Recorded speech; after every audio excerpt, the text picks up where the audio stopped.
Vieta Robinson. She says, both my sons were circumcised mainly because their dad was, and the Bible, along with religious teachers, promoted it. Regret it at this point, but they are adult men now. Only a new consciousness teaching can help them. Or that's a question. Only a new can help. Go ahead. Yeah. Anything you want to add to that? I mean, I understand that people have done it. They made the decision to do it. Their religious teachings told them to do it. They looked the other way. They didn't know that it was. Most people don't even know it's a choice not to do it. I will personally say, as a circumcised male, I didn't even know what circumcision was until I was 30 years old.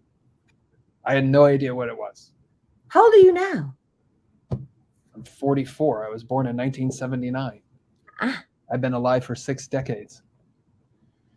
Yeah, I didn't even know what it was. It's so unspoken. I didn't even know what the procedure was. Wow. You could say, are you circumcised? Say yes. I don't know what that means. I didn't know that they cut off a gland, they peel back all this, what the intricate elements of what happened was. But yeah, before we get into infertility and why couples are having problems, having babies, I just want to do a little bridge here, because circumcision has to do with the vitamin K shot and vice versa. Okay. So what's happening is in a hospital birth, but even in birth centers, some home births, they're going to try to give the baby a vitamin K shot immediately.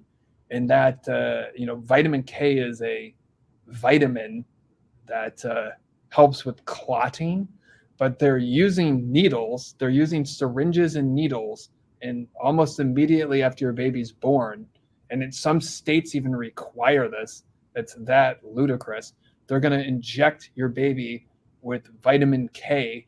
And the assumption, the reason they do that is because they're assuming, because they want to, they're assuming that the baby will undergo an immediate surgery, and that the mom must be on blood thinners and medications, and that her body must be so bad that she can't produce vitamin K shot, and that the mom's going to decide not to breastfeed, so they must intervene. So at no point does a medical establishment does the hospital want your baby to be healthy, that they would be giving them any vitamins of any benefit.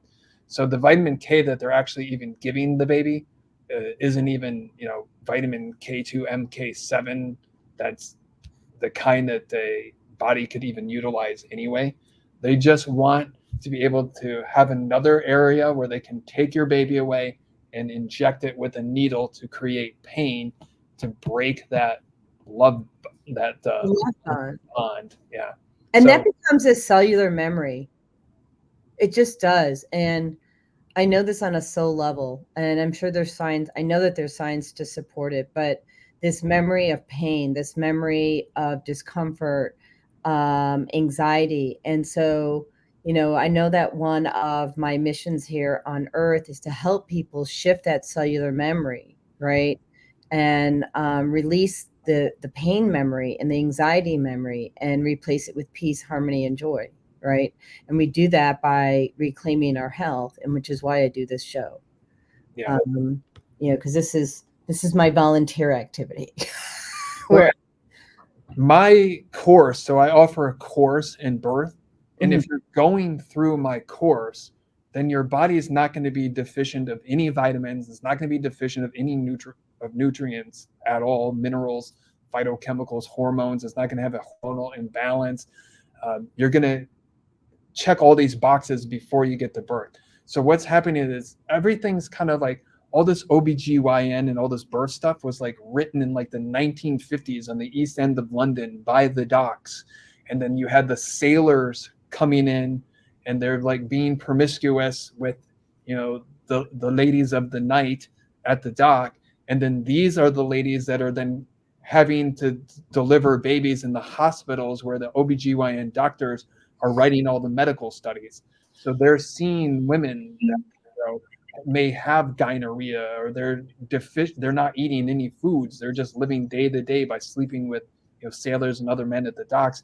And to this day, The problem with birth is that they still believe all of those, small things. That when that doctor wrote that, that's where they still go back and get all their information from.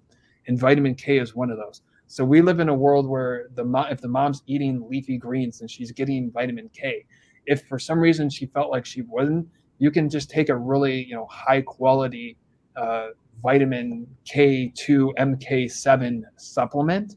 If you, and then that's going to automatically go to the baby, so the baby will have, vitamin K. And even if you felt like that wasn't necessary, you still don't need to do a needle shot.